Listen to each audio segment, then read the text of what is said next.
Assalamualaikum warahmatullahi wabarakatuh. Ketemu lagi untuk membahas tentang perpajakan. Kali ini kita akan bicara tentang pajak penghasilan pasal 23. Di pajak penghasilan pasal 23 akan sedikit menghafal gitu ya, karena nanti akan bicara tentang subjek pajak, objek pajak, itu yang memang cara aturan harus dia sedikit dihafal lah. Kalau masalah menghitungnya lebih mudah pasal 23 karena variannya tidak terlalu tinggi, cuman nanti akan ada perlakuan perhitungan untuk masing-masing subjek objek pajak. Baik, sekarang kita mulai dulu untuk bagaimana kita bicara tentang pemotong PPh pasal 23. Pemotong pajak penghasilan pasal 23. Siapa saja pemotong PPh pasal 23?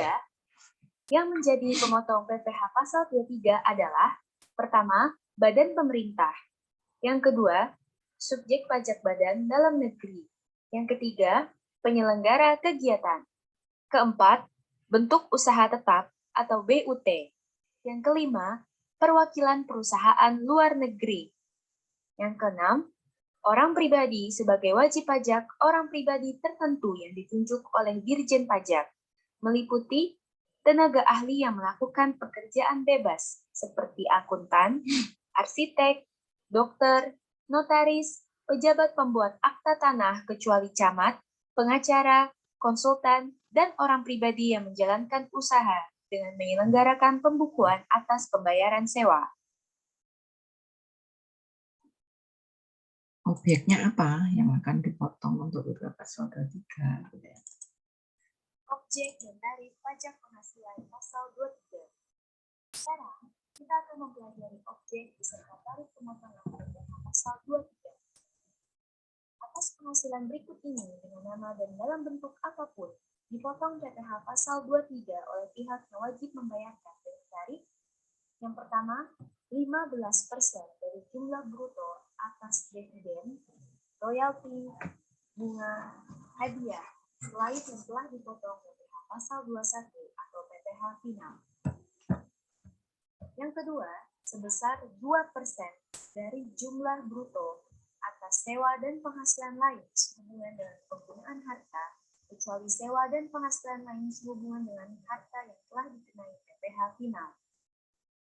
Kemudian, atas imbalan sehubungan dengan jasa teknik, jasa manajemen, jasa konstruksi, jasa konsultan, dan jasa lain selain jasa yang telah dipotong PPh 21 atau final, yang rinciannya terdapat dalam PMK nomor 141 tahun 2015.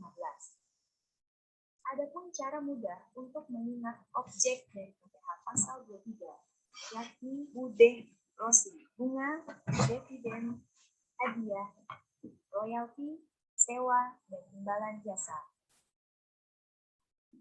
Dalam hal wajib pajak yang menerima atau memperoleh penghasilan tidak memiliki nomor pokok wajib pajak atau NPWP, maka besarnya tarif pemotongan PPh pasal 23 lebih tinggi 100% daripada tarif normal.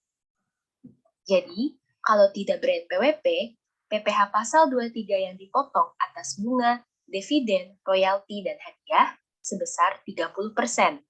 Sedangkan atas sewa dan imbalan jasa sebesar 4%.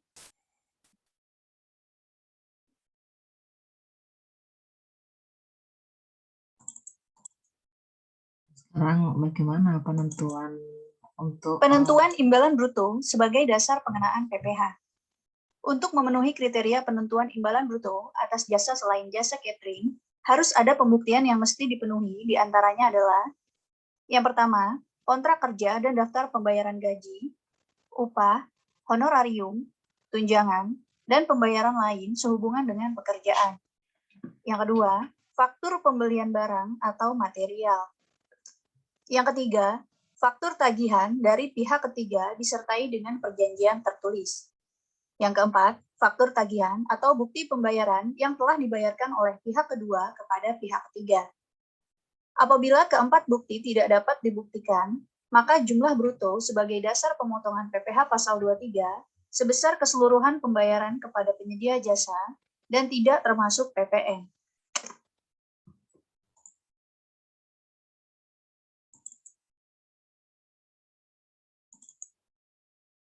Non-objek pemotongan PPh pasal 23. Selain objek pemotongan PPh, ada beberapa penghasilan yang dikecualikan dari pemotongan, diantaranya adalah yang pertama, penghasilan yang dibayar atau terutang kepada bank. Yang kedua, sewa yang dibayarkan atau terutang sehubungan dengan sewa guna usaha dengan hak opsi.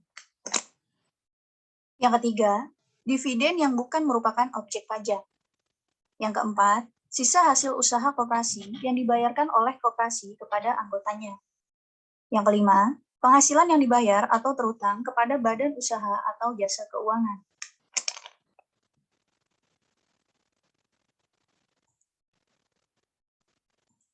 Baik, itu tadi tentang pemahaman dari PPh pasal 23. Setelah ini nanti kita akan melanjutkan untuk masing-masing hitungan dari PPh pasal 23 atas objeknya. Terima kasih. Kita lanjutkan.